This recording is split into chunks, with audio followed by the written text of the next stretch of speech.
Angeline, sagutin mo na ako, dali. Sasagutin lang kita pag pumunta ka na sa bahay. Gusto ka kasi makita ni Papa. Sige.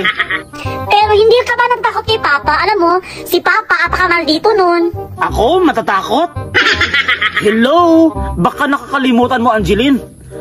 Ako yung pinakasiga dito sa barangay natin. Wow! Ganyan talaga, no? Pag mahal mo ang isang tao, ipaglaban mo. Ang swerte ko naman sa'yo pag ganun. Sige, sama ka sa akin sa bahay. Sige, nasan bahay niyo? Ayan ang bahay, oh. Ay, nasa tapat lang pala tayo ng bahay niyo. Akala ko naman kung nasan yung sa inyo. Sige. Hi, Pa! Hi, anak! Kasama ko pala yung manligaw ko, si Alfred.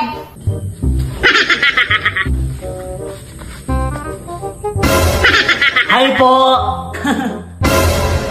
Anak, di ba sabi ko sa'yo, bawal ka pang magjowa. Pa?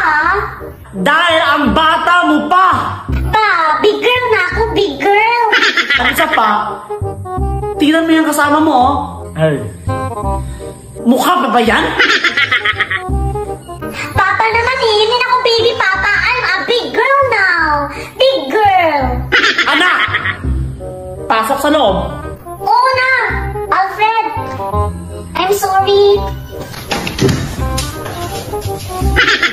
Huwag kayong mag-alala kasi ako naman yung pinakasiga dito sa barangay namin. Ang isa pa, Papa, ang lakas ng loob mong sabihan ako ng Papa. Bakit? Ha? Kasal na ba kayo ng anak ko? Ay. Kasal na ba kayo ng anak ko?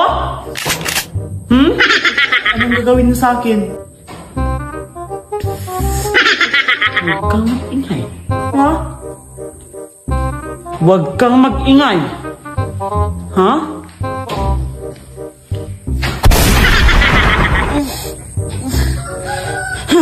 Bakit ako nakahubad? Help! Help! Angeline, help! Ah, gising ka na pala. Anong ginawa mo sa akin? Hindi ko ay nakalang pinagpala ka pala.